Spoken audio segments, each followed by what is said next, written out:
지난 2년간 감춰왔던 각종 비밀들 서서히 드러나고 있습니다.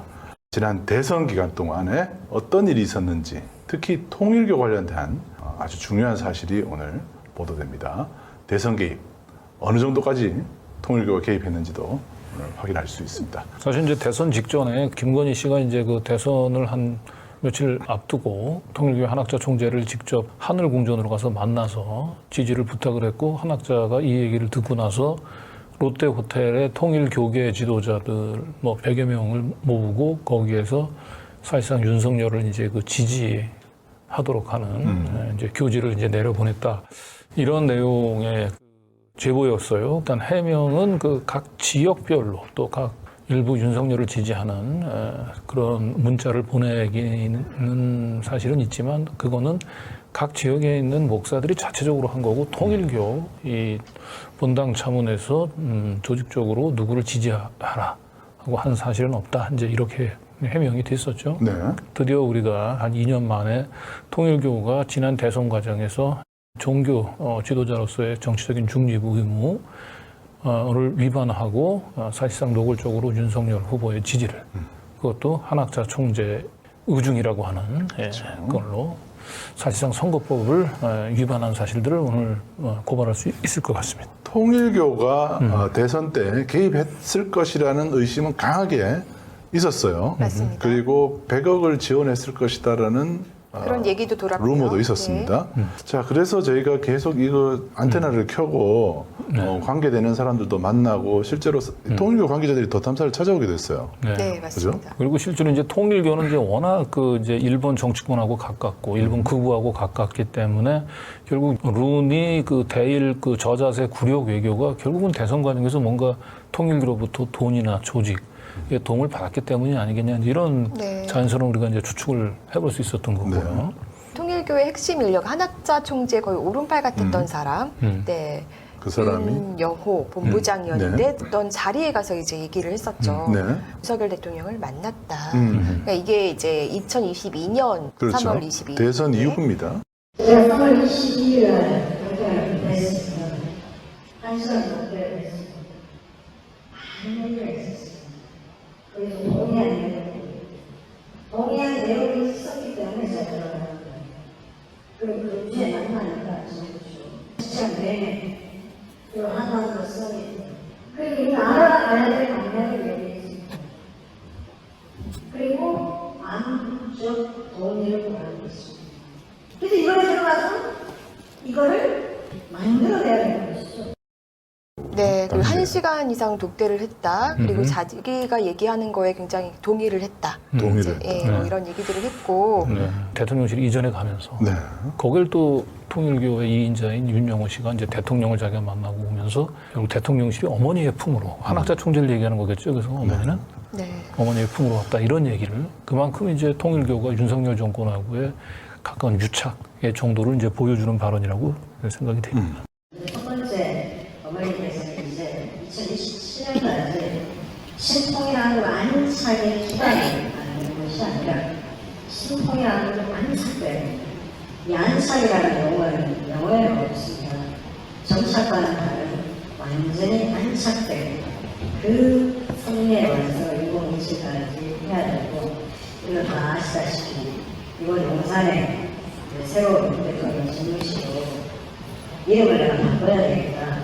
그래서 그 말씀을 먼저 주셨습니다. 그래서 신통이라고 안착에 중요한 승리적 전진 기지가 돼야 된다는 말씀과 함께 천원무 천승교회라 이름을 주셨습니다. 이 대통령실을 용산으로 이전하는 거에 대해서 이게 천공이 사실상 뭐 그 개입을 한 게 아니냐, 뭐 이런 얘기들이 많이 들어왔는데, 사실 통일교 이쪽 종교 쪽의 밝은 분은 아니다, 이거 통일교에 한번 주목해봐라라는 얘기가 좀 있었어요. 그런데 실제로 보니까 통일교의 2인자 되는 사람이 이 어머니의 품속으로 안긴 것으로 그 대통령실 이전을 지금 표현을 하고 2027년까지 신통일 한국을 이룩하겠다. 그러니까 윤석열 대통령의 임기 마지막 해 이 목표를 제시한 것이 그냥 예사로 보이지는 않습니다. 그렇죠. 통일교가 특히 이제 일본하고 가깝잖아요. 그러다 보니까 일본의 또 영향력이 더 크고요. 그래서 일본과 한국 사이에 이 양쪽을 다 연결할 수 있는 사람을 지금 뽑겠다는 얘기도 지금 계속 나오지 않습니까? 그렇죠.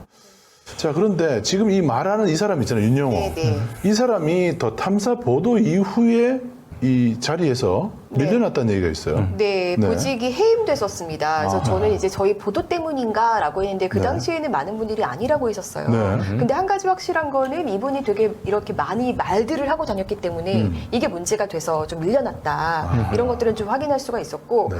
그런데 이제 선문대로 복귀를 하긴 했습니다. 선문대 부총장으로 지금 가 있습니다. 네. 하지만 한학자 씨의 옆에서는 조금 이제 멀어진 그렇죠. 전문대가 통일교랑 관련이 있나 보죠? 통일교 재단에서 운영하는 학교죠. 학교죠. 그렇군요.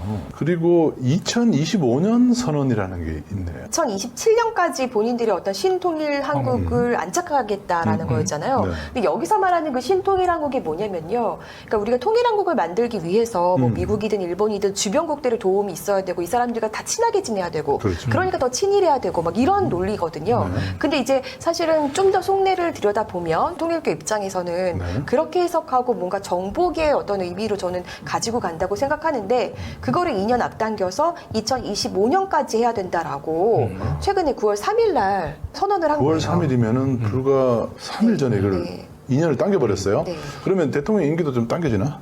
그러니까 이게 저는 갑자기 그 생각이 드는데. 네. 좀 통일교 입장에서도 좀 뭔가 급해진 게 아닌가라는 생각이 그렇죠. 지금 2027년 그 레임덕이 오는 시점에 가면 네. 이 정권이 제대로 역할을 못할 거라는 힘이 다 빠져버릴 거라고 생각하는 네. 거예요. 정치적인 의미도 있는 것 같아요. 그런데 문제는 한 가지 우려스러운 건 이제 신통일 한국이라고 얘기하는 것이 뭐 남북 화해를 통해서 이제 한반도 뭐 평화 뭐 이런 쪽으로 신통일 한국을 하려고 하는 것이 아니고 말하자면 이제 그 한미일 그 군사 안보 동맹의 그 강화를 통해서 힘을 통해서 뭔가 이 북한을 좀 제압하려고 하는 이제 그런 이 구도를 가지고 이분들은 좀 추진하고 있는 것. 그 상단에 통일교가 있겠다라는 거거든요. 그리고 결국은 이제 이러한 프로젝트에는 결국 국내 친일파들의 그 뿌리 깊은 친일 컴플렉스들 이제 여기가 박혀 있는 거죠. 그래서 일본하고 안보 동맹을 강화하는 것이 결국은 우리의 미래, 우리의 통일을 지향하는 것이기 때문에 더 이상 과거에 우리가 연연해서 뭐 친일이다, 뭐 반일이다 이렇게 나누는 것 자체를 구시대 담론으로 만들려고 하는 그러한 이제 친일파들의 음모가 사실은 여기 또 숨어 있는 거죠. 네. 지난번에 더 탐사 보도 이후에 통일교의 그 언론 담당 네. 본부장이라는 사람이 실제로 만나자고 찾아왔죠. 정말 네. 오랫동안 얘기를 나눌 수 있었고 여러 가지 질문들을 했는데 본인들은 친일이 아니라고 하면서 한학자 총재가 기시다한테도 굉장히 호통을 쳤다 이런 얘기를 하는 겁니다. 그래서 저희가 귀가 솔깃해서 솔깃했어요. 그러면 우리도 그 육성을 음성 파일을 좀 달라라고 했는데 지금 대통령이 해줬으면 하는 얘기를 한학자 총재가 일본 총리 상대로 호통을 치고 있다고 하니까 일본 전범 기업들 반성하고 말이야. 뭐 이런 얘기를 했다고 해서 네. 야 우리가 알고 있던 거 진짜 다른 면모네. 우리가 제대로 보도를 하겠다는데 보도는 원치 않는다. 근데 보도는 이미 원치 여러 군데 않는다. 보도는 나갔다 또 이렇게 얘기를 하더라고요. 그렇군요. 그거 한번 들어볼까요? 들어보시죠. 네네. 일본의 과거사 문제나 이런 것도 좀 너무 얘기 안 해요. 최근에 얘기해가지고 또 저기 일본이 좀 승리 내고 있어요. 일본은 전범 국가로서 세계 앞에 사과해야 돼. 그래가지고 지금 일본에서 난리 났어요. 난 어디서 하셨어요? 저희도 그거 들어볼 수 있어요? 한국에서 일본 사람들 초청해가지고 뭐라고까지 얘기했냐 그러면은 그 자리에서 일본 기시다 수당을 데려다가 교육을 똑바로 시켜라. 하는 얘기까지 했어요. 일본의 그 방송국에서 세 군데서 거의 나왔어요. 일본 언론에서는 보도가 많이 됐다. 일본에서도 보도가 됐고 찾아보니까 정말 보도가 됐더라고요. 한국에서도 좀 그 종교 신문 쪽에서 보도가 좀 됐던데 통일교 한학자 일본은 전범 국가 배상해야 돼 기시다 와서 교육받으라 해 정말 그 말을 한 거예요. 통일교도 그동안 너무 이제 그 친윤으로 이제 이미지가 이제 고착화돼 있으니까 거리두기를 하려고 하나 그런 생각까지 그렇죠, 사실은 그렇죠. 했죠. 이럴 때 후쿠시마 오염수 방류 안 된다고 한학자 총재가 얘기 좀 한번 해달라 그랬더니 그렇죠. 그런 거를 근데 더 탐사에서 얘기하면 더 탐사가 곤란해지시지 않겠어요? 뭐 이러기도 하고 우린 괜찮다고. 우리를 걱정하죠, 갑자기. 네. 기사를 보니까요. 2023년 6월 28일 청평에서 한 발언이었는데요. 오늘날의 일본 정치인들은 통일교를 어떻게 하나 가정연합을 핍박하고 있잖아. 더군다나 독생녀를 알아보지 못하는 죄를 용서함이 없느니라 했는데 그 길로 나아가고 있는 일본의 정치는 어떻게 될까? 멸망합니다. 망할 수밖에 없겠지? 네. 그래, 너희들의 운동은 나라를 살리는 길이야. 정치인들, 기시다 와서 교육 받으라고 해. 알겠나? 아베 정권과 달리 지금 기시다 정권에서 통일교를 약간 좀 거리 두기를 하고 좀 핍박을 하고 있다고 생각을 하는 거죠. 보니까 그 아베 총리가 사망한 이후에 일본에서 들어오는 헌금이 줄었고, 그리고 이제 그 일본 내에서 아무래도 그 통일교가 굉장히 이제 그룹형이잖아요. 그 신천지보다 훨씬 통일교가 뭔가 기반을 확고하게 잡을 수 있는 거는 돈이거든요. 네. 신천지는 세력이라면 네. 그 통일교는 돈인데 네. 헌금을 굉장히 많이 여러 가지 방법으로 걷어들여서 이것 때문에 이제 사회적인 문제로 돼가지고 일본에서는 정말 여러 가지 문제가 발생했고 네. 그래서 아베 총리도 암살을 당한 거 아니겠습니까? 그렇죠. 그러니까 이제 그런 부분들에 대해서 이제 기시다나 뭐 일본 내에서 좀 움직임들이나 조심하려는 분위기나 이런 게 있었겠죠. 그러니까 이제 자기 말 안 들으니까 호통 친 겁니다. 네, 일본이 정말 전범 기업이다 이러면서 호통 친 게 제가 볼 때는 그거보다는 네, 이거에 대해서 혁명 총재 일가라고 볼 수 있는 이런 이 분들의 분석도 좀 있었는데요. 네. 이제 이건 좀 AI성으로 좀 그럴까요? 녹취를 했거든요. 이걸 네. 좀 들어보시죠. 네. 뭐죠? 일본 정부도 이제 고민이 있는 거예요. 우리하고 연루됐던 자민당에서 지금 거의 180명 정도 명단이 나왔잖아요. 그러니까 기시다는 원래 우리하고 사이가 좋지 않아요. 그 친구는 아베한테 하도 당해가지고 거리를 두고 싶어 하는데 사실은 그 사람 밑에 있는 사람은 또 우리랑 엄청 친한 사람이야. 우리를 공격하는 일선에 서 있는 사람들은 다 공산당이거든. 왜냐하면 거기 명단은 별로 안 까였어. 그러니까 통일교 까고 비판하고 저녁에 전화하더라고 미안하다고. 근데 다들 그 생각을 하는 거예요. 우리 큰어머니도 정신 차리셔야 된다고. 그 청평에다 저렇게 돈 쳐놓고 저러면 안 돼요. 지금 아들들이 다 빠져나간 게 엄마의 그 뭐라 그럴까 독선적인 걸 아니까 고개를 흔드는 거잖아요. 아들도 다 똑똑한 애들인데 엄마는 인정을 안 하잖아요. 엄마 사고 난다고. 그러니까 기시다는 좀 거리를 두려고 한 거예요. 그러니까 이렇게 호통을 친 거고. 그래서 실제로 기사들을 좀 찾아보면요. 작년에 기시다가 그 통일교에 대한 조사를 지시했더라고요. 네. 전통적으로 그 통일교하고 일본 정치권은 굉장히 밀월 관계였는데 기시다 정권이 등장하면서 네. 또 아베가 결국은 통일교 문제 때문에 암살당한 것 때문에 기시다가 더욱더 좀 통일교에 좀 거리두기를 하려고 하는 것 같으니까 양쪽 사이 긴장감이 확실히 감도는 것 같습니다. 그렇죠. 근데 사실은 뭐 그럴 것 같진 않습니다. 실제로 일본 문부과학상 그 통일교 해산 명령 정부 판단한 사실이 없다. 또 이렇게 최근에 얘기를 했고 그 AI성우 대역으로 썼지만 얘기하잖아요. 기시다는 우리와 선을 긋는 분위기지만 그 아래 사람들이 다 우리랑 친하고 심지어 그 일본의 민주당 계열의 어떤 그런 의원들도 명단이 안 까였을 뿐이지 우리를 비판하고도 뒤로 전화한다. 이 정도로 일본의 어떤 정치권과 굉장히 친하다는 것들을 얘기해 주잖아요.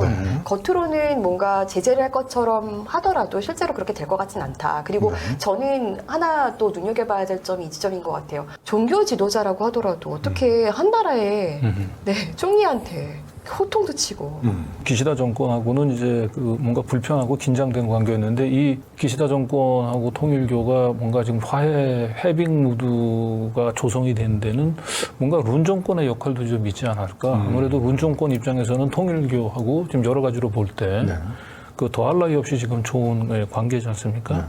그러니까 결국은 한일 관계를 좀 부드럽게 이어가기 위해서는 역시 통일교가 또 역할이 중요하고. 자, 그 대협력 본부장이 또 헌금 강요 부분에 대해서도 어쨌든 이렇게 일본 내에서도 그래도 통일교와 조금이라도 선을 그으려는 어떤 그런 분위기들이 있는 거는 헌금 때문인 거잖아요. 그래서 제가 헌금은 왜 이렇게 많아? 조금 많은 건데도 없어요. 여러 가지 방법으로 거의. 그러니까 이제 교회는 헌금이 수백가지예요. 어디나 마찬가지예요. 자, 우리 기자님 승진하면 감상금 되고 싶고 어떤 정도를 불문하고 헌금을 많이 강요하거나 거기서 뭔가 그런 일들이 벌어지면은 이제 그게 이제 사회적인 문제로 번지는 꼭 통일교라서가 아니라 개신교 안에서도 헌금 많이 강요하는 데들은 지적 많이 받습니다. 하여튼 지구상에 있는 목사나 스님이나 모든 사람들이 자기 돈으로 절 짓고 교회 짓는 사람이 있나요? 어쨌든 네. 통일교를 움직이는 그 돈, 그게 교인들의 이제 헌금이라는 게 굉장히 이제 중요한 네. 부분인 거죠. 그러니까 영감상법이라고 했잖아요. 이게 뭐냐면요. 통일교 같은 경우는 이게 물건에다가 굉장히 그 의미를 막 둬요. 그래서 이거를 사서 두지 않으면 뭔가 그 구원을 못 받을 것처럼 이렇게 거기에 뭔가 신령한 뭐가 있는 것처럼 이렇게 해서 물건을 막 팔거든요.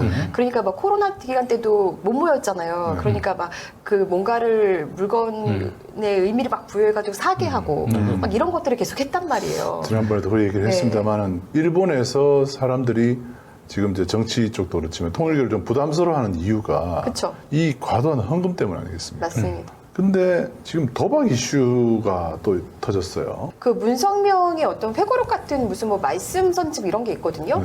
여기서도 보면은 그 라스베가스에 그 한학자가 갔었고 뭐 거기서 도박처럼 하고 뭐 이런 얘기들을 되게 자랑처럼 적어 놓기도 했었거든요. 그러니까 헌금을 이렇게 많이 받아들여서 네. 이걸 가지고 네. 미국 가서 도박을 일삼는다는 것은 일본에서는 굉장히 그 문제가 됐었나 보죠. 그렇죠. 네. 네. 말이 안 되죠. 한학자 종교 지도자가 도대체 그 돈으로 도박을 일삼는다는 것은 정말 상상 밖입니다. 또 하나 보시면은 이 트럼프 연설 2차례 하고 25억 원 받았다. 근데 저희가 이것도 물어봤었어요. 정치인들이나 이런 사람 연단에 많이 세우잖아요. 그럴 때 돈 얼마씩 주냐 이런 거 물어봤었거든요.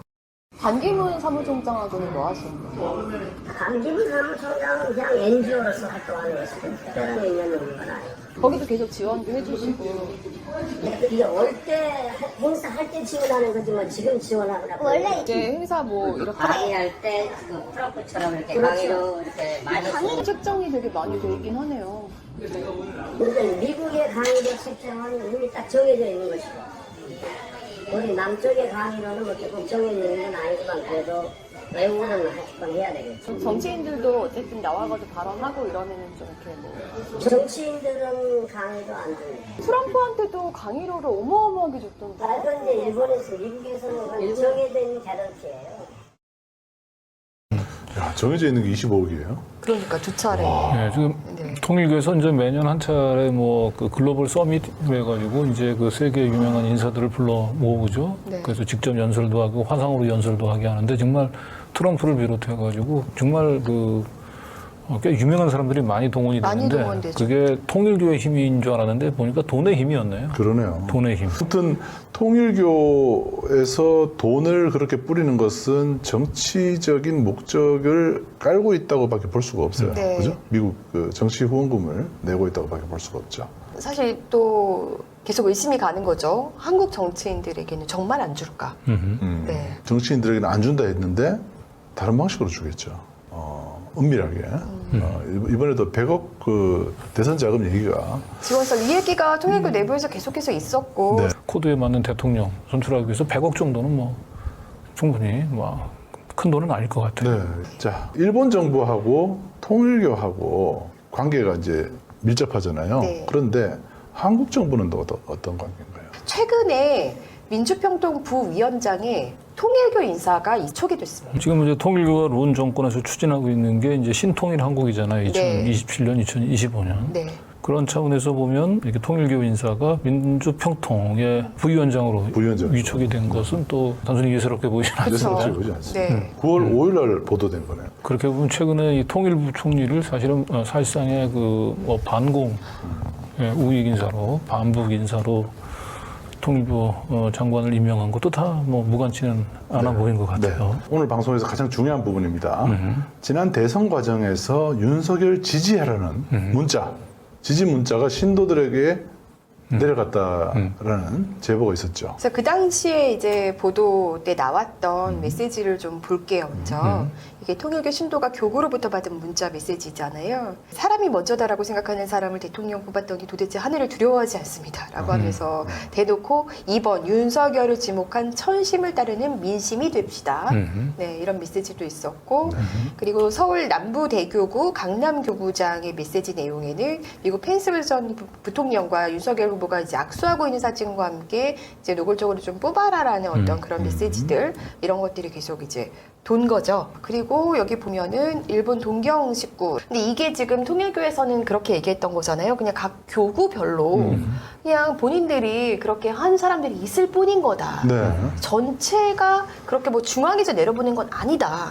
이렇게 지금 강력하게 계속 그렇게 주장을 하고 있었던 거잖아요. 네. 이거는 이제 오늘 처음 공개되는 네. 거죠. 통일교의 이제 이인자 윤용호 네. 사실상 이제 한학자 총재의 이제 의중을 전달을 하는 내용의 문자죠. 그렇죠. 총재님의 교시나 다름이 없는 그렇죠. 네. 총재님 의중을 발표하셨답니다. 이렇게 구체적으로 썼네요. 3월 2일이면 이제 선 일주일 전. 그리고 저때 이제 김건희 씨가 이제 그 하늘궁전에 가서 한학자 총재를 만났다 이런 얘기도 돌기도 그렇죠. 했었어요. 네. 이름은 거론하진 않았어요. 네. 한학자 근데 총재 보면- 의중이라고 하면서. 보면 누군지 알 수 있어요. 네. 한일 관계를 개선시킬 인물, 한미 동맹을 지켜낼 인물. 거기에 또 우크라이나 사태 딱 비유하면서. 박으면은 뭐 그대로 네. 누군지 알죠? 눈이 가리죠. 3번은 더 명확해요. 종교 탄압 신천지 공격 사건이라고. 오히려 윤석열 검찰총장은 신천지 압수수색을 반대했죠. 네. 근데 1, 2, 3번만 보면 누군지 그냥 알 수 있어요. 주목을 받으면서 윤석열이 대통령이 됐다면 그 통일교의 뜻대로 지금 한일 관계 사실 개선이라고 하지만武력 외교를 계속 하고 있잖아요. 그 뜻대로 계속 지금 하고 있는 걸 보면은 왜 이렇게 하는지가 연결이 되지 않습니까? 그렇죠. 네. 이 밑에 두 개도 굉장히 중요하네요. 총재님은 아이들 교과서에서 자유를 삭제한 당의 후보를 지원하지 않을 것입니다. 두 번째가 굉장히 중요해요. 총재님은 탈북한 우리 국민을 우리들 몰래 판문점으로 김정은에게 넘겨준 당의 후보를 지원하지 않을 것입니다. 그 사건을 얘기하는 건가요? 그 끔찍한 선상에서 이제 그 살인 사건을 이제 저질렀다고 이제 판단이 된. 그래서 이건 가짜 귀순이라고 해서 이제 그 북한으로 돌려보냈던 사건이 있죠. 그 사건이군요. 그 사건. 누가 봐도 뭐 이거는 사실상 이재명을 찍지 말고 윤석열을 찍어야 우리 한학자 총재의 의중이다라고 하는 걸 뭐 쉽게 읽을 수가 있죠. 네. 그런데 여기서 그치는 게 아니라 저희가 그 문성명 일가에 계신 분 중에 한 분으로부터 실제로 이 카카오톡 메시지가 어떤 의미를 담고 있는지를 얘기해준 녹취를 입수했습니다. 오늘 이게 제일 중요합니다.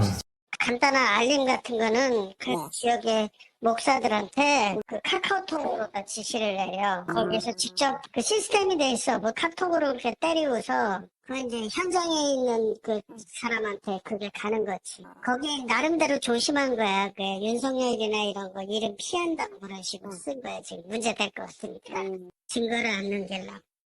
그러니까 거기 나오잖아. 누가 봐도 윤석열이잖아.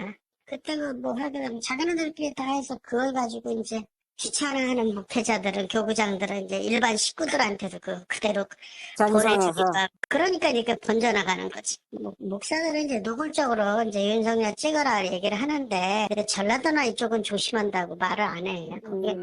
거기는 계속 위에서 찍으라고 그래도 거기 민주당 찍어. 옛날서부터. 우리 때문에 뭐 당선됐다고 떠들고 다니고 그랬었잖아. 거기 없나 그런 거? 야, 통일교가 대선에 네. 개입했다라는 것을 정확하게 보여주고 이분은 이제 그 문선명 그 교주하고 아주 가까운 분이죠. 네, 친척입니다. 그러니까 저런 식으로 표를 모은 거예요. 그러니까 조심은 했는데 네. 사실은 다 이게 새 나오는 거죠. 새 나오는 겁니다. 지금 이게 1년 이상 묵혀놨던 비밀이에요. 이런 것들이 지금 터져나오고 있습니다. 네, 저한테는 이제 이런 문자를 발송한 사실 자체는 인정을 했지만 이러한 문자는 이 통일교 이 본당 차원에서 보낸 게 아니고 각 지역별 교구장들이 이제 자기 알아서 판단해서 보낸 것이다 이렇게 해명을 했었죠. 네. 그런데 오늘 보니까 그게 아니고 통일교 2인자인 윤용호 본부장이 전국에 있는 각 간부들 목사들한테 보내는 거군요. 너무 티나게 이제 그 하면은 자기가 곤란해질 사람들은 그 문자를 적당히 각색을 하면서 노골적으로 지지하는 게 아니고 그냥 적당히 이러면 누굴 지지하는지 알게끔 이렇게 마사지를 하는데 일부 게으른 목사들은 그냥 위에서 지시받은 대로 그냥 그대로 문자를 하단한다는 뭐 그런 내용이죠. 지난 대선 과정에서 0.72% 표차죠. 예. 이 승부는 이런 데서 사실은 이제 그렇죠. 결정이 난 거죠. 통일그룹 대외협력 본부장이 와서 저희랑 나눈 얘기들도 그 해명하는 걸 이제 들어보시면 이 앞서 이제 저희가 보여드린 요 증거 요런 것과 또 맞아 떨어지는 대목들이 있거든요. 그래서 앞으로 그것들을 또 보실 텐데 대선에서는 당신들 자원이 필요하다. 총선은 각자 지역에서 알아서 할 일이지. 왜 그렇게 생각하는지 알아? 그래서 글쎄, 내가 그때 그랬어요.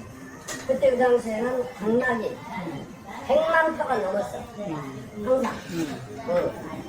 그런데 자기들이 가정나가서 신고수를 경찰서를 통해서 국정원을 통해서 이렇게 조사해봤다는 거예요.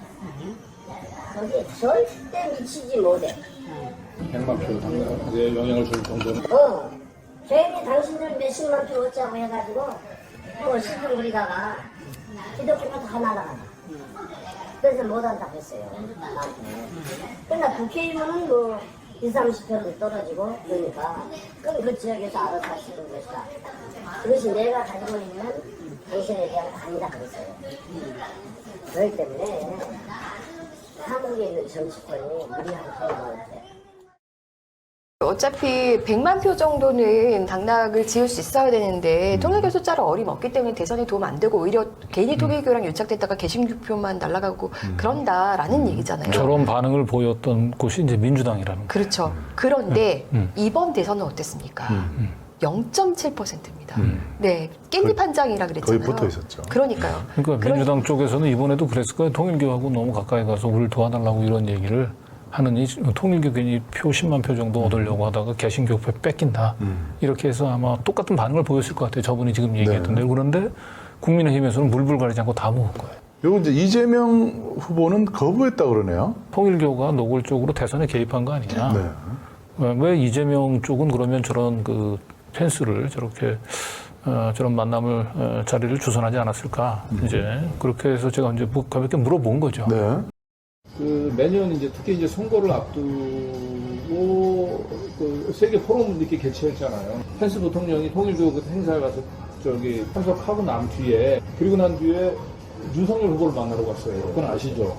정치 중립을 지킨다면은 이재명 후보도 만났어야 되는 거예요.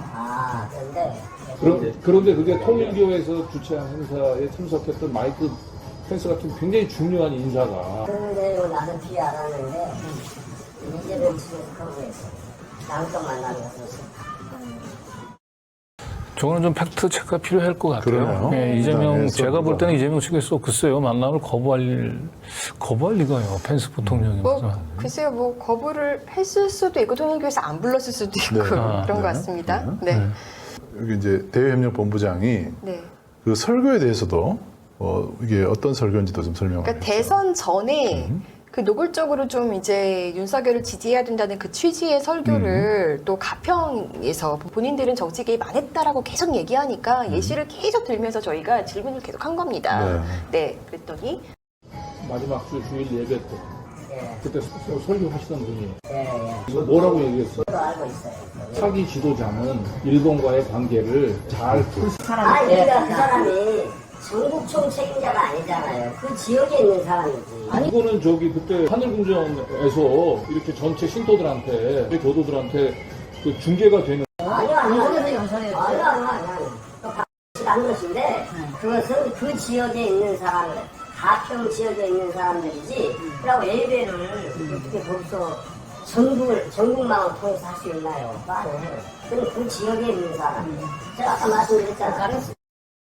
이거는 그냥 핑계에 불과한 거고 중앙에서 지역으로, 지역에서 신도들에게 네, 이렇게 내려가고. 그 하늘궁전에서 하는 예배는 그 온라인으로 중계하거든요. 네. 그러니까 가평 지역에서만을 대상으로 한 게 아니고 가평 지역만을 대상으로 하면 굳이 온라인으로 중계할 필요가 없죠. 그러면서 이런 얘기도 합니다. 이렇게 자꾸 그 통일교 인사들 중에 자꾸 정치인들 만나고 자랑하는 사람들이 생겨서 그러니까 골치가 아픈 거예요.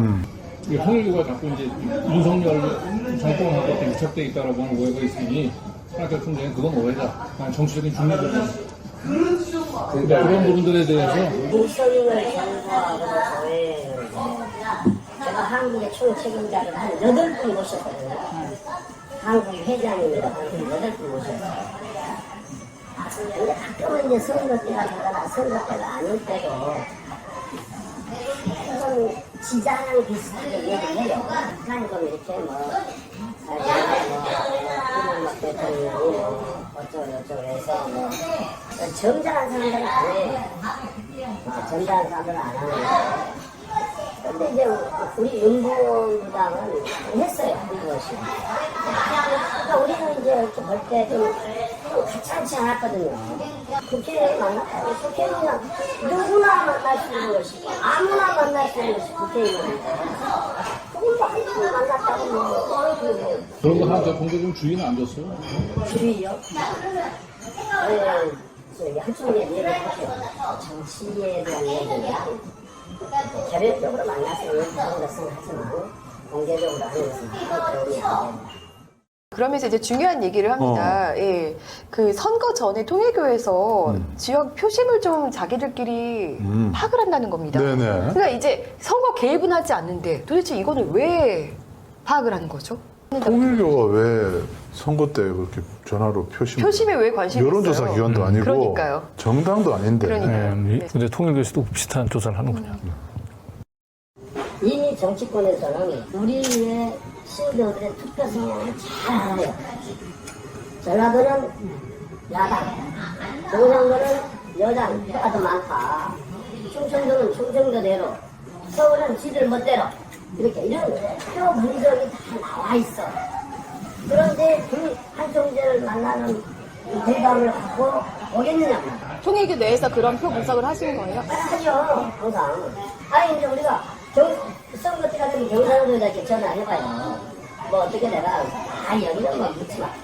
지역별 표심 분석은 저거는 통일교가 아니라도 온 국민이 다 하는 거 아닌가? 그러니까요. 저거는 뭐 꼭 통일교가 아니라도 또 다 전라도는 어디 찍고 이런 건 다 자기네들이 저런 상황에서도 저런 문자들을 보내면서 네. 어떤 특정 후보를 좀 찍어달라고 얘기를 한 거네요. 특히 대선 때 뭔가 좀 이상했는데 그때 대선 직전에 그죠? 통일교에서 계속 뭔가 제보가 있었어요. 왜냐하면 지금 보시면 알겠지만 전국적으로 이런 문자들이 광범위하게 쫙 퍼지니까. 뿌려지면 당연히 제보가 들어오죠. 통일교는 막 얘기가 많이 나왔어요. 그 심지어 그 100억 얘기도 나오고 막 그랬던 거잖아요. 그 윤영호 본부장한테 한번 연락을 해보셨다면서요? 네, 이번에도 했는데 역시 계속 답은 없습니다. 전화도 네. 안 받고요. 당시 후보를 뽑으라는 주제의 카톡을 돌린 것도 부총장님이라고 하던데 확인 부탁드린다라고 했지만 답이 없습니다. 100억 지원설은 끝내 확인이 되지는 않았습니다. 이건 다음 취재의 몫으로 남겨두겠습니다. 제보를 기다리겠습니다. 그 대선 전에 김건희 씨가 정말 만났다고 하던데 한학자를 이런 얘기는 왜 나오는 거냐라고 얘기를 했는데 김건희 씨가 좀 이렇게 하늘궁전 다녀갔다라고 하는 그 얘기는 왜 나온 거예요? 그것은 제가 볼 때는 이제 우리를 좀 반대하거나 음해하거나 아니면 국민의힘을 싫어하는 사람들이 만드는 조작이죠. 예. 그 리틀앤젤레스 그 며느리분 만났다는 얘기도 있던데. 그러니까 이제 자꾸 이렇게 이제 그냥 가설적으로 이렇게 뭐 며느리를 만났다 하더라, 둘째 며느리를 만났다 하더라, 또 안다 하더라, 이렇게만 이렇게 치고 돌아다니는데 우리가 그렇게 어설프지 않아요.